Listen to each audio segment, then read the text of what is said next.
Assalamualaikum warahmatullahi wabarakatuh. Alhamdulillah, bertemu kembali bersama Ibu Tia dalam mata pelajaran Sejarah Kebudayaan Islam. Soli dan Solihah kelas 3 Al-Quds, bagaimana kabar kalian hari ini? Ibu berdoa kalian semua dalam keadaan sehat ya. Nah anak-anak, sebelum kita memulai pembelajaran kita hari ini, mari bersama kita mengucap basmalah. Bismillahirrahmanirrahim. Ya anak-anak, kemarin anak-anak baru saja melaksanakan penilaian harian ya tentang masa dewasa Rasulullah Muhammad Shallallahu Alaihi Wasallam. Nah, untuk itu pada pembelajaran hari ini kita akan mulai di bab baru, yaitu tentang bukti-bukti kerasulan Nabi Muhammad Shallallahu Alaihi Wasallam. Nah teman-teman, apa saja ya bukti-bukti kerasulan dari Nabi Muhammad? Mau tahu? Baiklah, di pembelajaran hari ini kita akan belajar tentang hal itu. Oke? Disaksikan videonya ya. Selamat menyaksikan. Baiklah anak-anak, pada pembelajaran hari ini kita akan mulai di pembelajaran ke-7, yaitu berjudul Bukti-bukti kerasulan Nabi Muhammad Shallallahu Alaihi Wasallam. Nah, Ibu akan membagi pembahasan pada bab ini menjadi dua bagian. Hari ini kita akan membahas pada bagian pertama, yaitu membahas tentang bukti-bukti kerasulan Nabi Muhammad Shallallahu Alaihi Wasallam. Anak-anak, Nabi Muhammad Shallallahu Alaihi Wasallam merupakan nabi dan utusan Allah. Beliau adalah nabi dan rasul terakhir. Nah, apa ya yang menjadi bukti kerasulan dari Nabi Muhammad Shallallahu Alaihi Wasallam? Yang pertama adalah peristiwa-peristiwa yang mengiringi kelahiran Nabi Muhammad Shallallahu Alaihi Wasallam. Kedua, peristiwa-peristiwa setelah kelahiran Nabi Muhammad Shallallahu Alaihi Wasallam. Ketiga, masa kanak-kanak dari Nabi Muhammad. Keempat, awan yang menaungi perjalanan Nabi Muhammad Shallallahu Alaihi Wasallam. Kelima, rahim Khadijah binti Khuwailid yang merupakan istri Rasulullah dan telah berusia 40 tahun menjadi subur dan memiliki keturunan. Keenam, tanda kenabian di kedua pundak Rasulullah. Ketujuh, kabar para nabi dan kitab-kitab sebelumnya. Dan yang kedelapan adalah mukjizat dari Nabi Muhammad Shallallahu Alaihi Wasallam. Nah, itulah anak-anak beberapa bukti dari kerasulan Nabi Muhammad Shallallahu Alaihi Wasallam. Nah, sekarang kita akan membahasnya satu persatu ya. Yang pertama adalah peristiwa-peristiwa yang mengiringi kelahiran Nabi Muhammad Shallallahu Alaihi Wasallam. Pada malam kelahiran dari Nabi Muhammad Shallallahu Alaihi Wasallam terjadi beberapa peristiwa yang luar biasa. Di antaranya adalah pertama, Abdul Muthalib kakek dari Nabi Muhammad Shallallahu Alaihi Wasallam dan juga Aminah sang ibunda bermimpi melihat cahaya yang menyinari seluruh dunia hingga terang benderang. Kedua, langit indah di atas kota Mekah. Keindahan langit kota Mekah di malam kelahiran Rasulullah memberi kenyamanan dan kebahagiaan kepada siapa saja yang memandangnya. Peristiwa yang ketiga adalah padamnya api sembahan orang Majusi yang sudah ratusan tahun tidak pernah padam. Peristiwa berikutnya adalah Istana Kisra Anushirwan yang rusak. Nah anak-anak, itu adalah beberapa peristiwa yang mengiringi kelahiran Nabi Muhammad Shallallahu Alaihi Wasallam. Berikutnya adalah bukti yang kedua, yaitu peristiwa-peristiwa setelah kelahiran Nabi Muhammad Shallallahu Alaihi Wasallam. Peristiwa-peristiwa luar biasa juga terjadi setelah kelahiran Nabi Muhammad Shallallahu Alaihi Wasallam anak-anak, baik ketika beliau masih bayi maupun di masa kanak-kanak.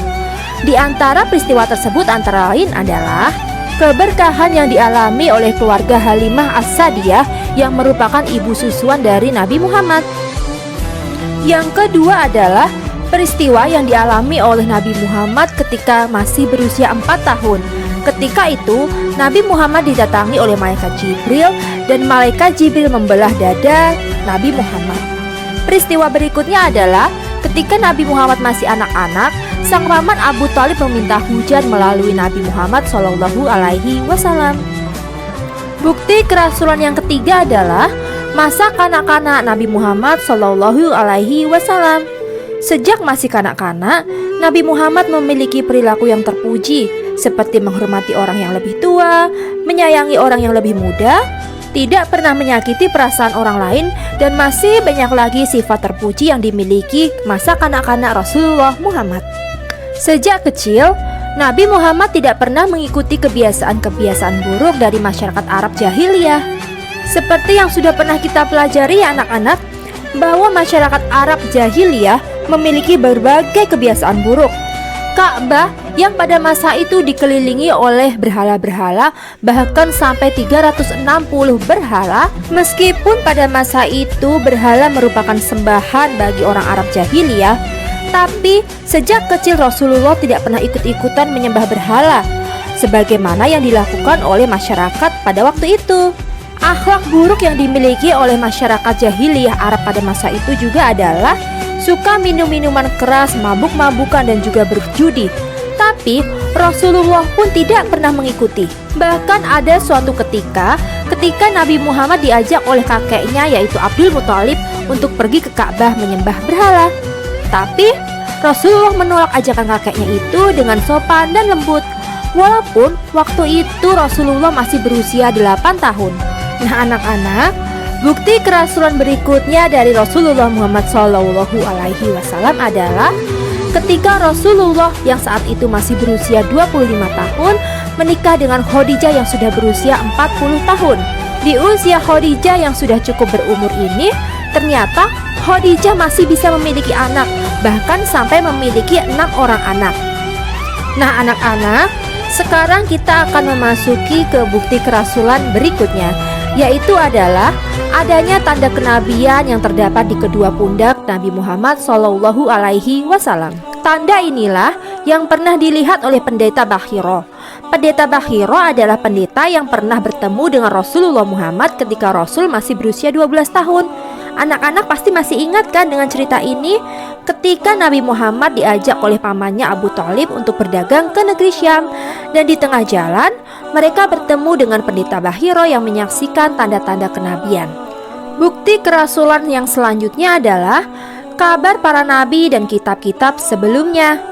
Nah, jadi anak-anak, ternyata para nabi dan kitab-kitab sebelumnya sudah pernah memberitakan bahwa akan lahir nabi akhir zaman, sebagaimana yang telah dikabarkan di dalam Taurat dan Injil. Bukti kerasulan Nabi Muhammad yang selanjutnya adalah mukjizat yang dimiliki oleh Rasulullah Muhammad Shallallahu Alaihi Wasallam.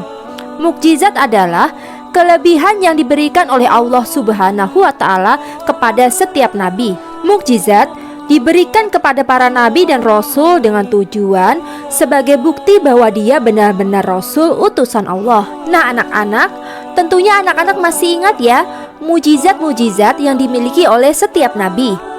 Di antaranya adalah kisah Nabi Musa yang memiliki mukjizat antara lain bisa tongkatnya berubah menjadi ular, dan bahkan juga bisa membelah Laut Merah ketika sedang dikejar oleh Raja Fir'aun. Ada juga Nabi Nuh yang membuat kapal ketika Allah mengazab umatnya, yaitu dengan mengirimkan hujan yang lebat dan juga banjir. Kemudian ada juga Nabi Yunus yang ditelan oleh ikan paus dan berada di perut ikan paus selama 40 hari. Dan Nabi Yunus mampu bertahan selama 40 hari di dalam perut ikan paus tersebut. Nah, masih ingat juga kan dengan kisah Nabi Ibrahim yang pernah dibakar namun api tidak dapat membakarnya? Oh iya anak-anak, ada satu lagi bukti kerasulan yang belum kita bahas ya tadi, yaitu adalah awan yang menaungi perjalanan Nabi Muhammad SAW. Awan inilah yang menaungi Rasulullah Muhammad ketika Rasul masih kecil anak-anak, ketika Nabi Muhammad diajak oleh pamannya untuk berdagang ke negeri Syam. Dan awan inilah yang dilihat oleh pendeta Bakhiro. Solih dan Solihah kelas 3 Al-Quds MIT Nurul Iman 2, kerusakan moral bangsa Arab pra-Islam yang makin menyimpang dari ajaran benar membuat prihatin Nabi Muhammad SAW. Rasulullah memang sangat memperhatikan keadaan masyarakat di sekitarnya. Beliau juga mengetahui bahwa kerusakan moral bangsanya akan mengakibatkan keruntuhan bagi agama. Karena itulah Rasulullah pun mulai bertahanus yaitu mempersiapkan diri untuk mencari petunjuk agar dapat mengatasi berbagai persoalan di tengah-tengah kaumnya. Untuk itulah, kemudian Nabi Muhammad pergi ke Jabal Nur. Jabal Nur artinya adalah gunung cahaya. Gunung ini terletak di dekat kota Mekah. Disinilah terdapat sebuah gua kecil yang berukuran 1,75 hasta yang dikenal sebagai Gua Hiro. Nah anak-anak, di Gua Hiro inilah akhirnya Rasulullah berhalwat atau beruzlah. Rasulullah kemudian menyepi, bertafakur memikirkan kaumnya dengan harapan mendapat petunjuk dari Tuhan sebagai jalan keluar dalam mengatasi persoalan kaumnya. Ketika itu, Rasulullah berumur sekitar 40 tahun. Nah, di suatu malam yang penuh kemuliaan, Allah Subhanahu wa Ta'ala mengutus malaikat Jibril untuk menyampaikan firman-Nya kepada Nabi Muhammad SAW.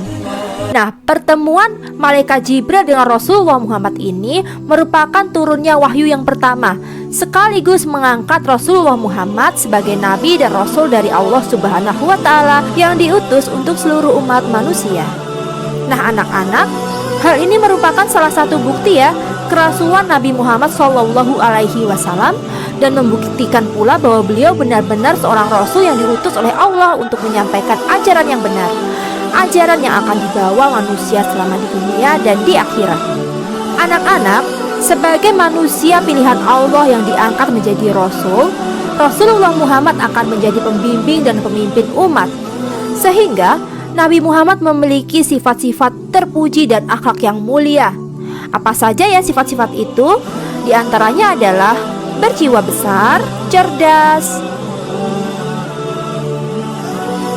berperasaan halus, dan juga kuat ingatannya. Baiklah anak-anak, sampai di sini pembelajaran kita pada hari ini. Untuk minggu depan, kita akan melanjutkan materi hari ini, yaitu tentang mukjizat apa saja yang dimiliki oleh Nabi Muhammad SAW. Mari kita akhiri pembelajaran hari ini dengan bersama membaca hamdalah. Alhamdulillahirabbil alamin. Wassalamualaikum warahmatullahi wabarakatuh. Sampai berjumpa minggu depan bersama Ibu Tia.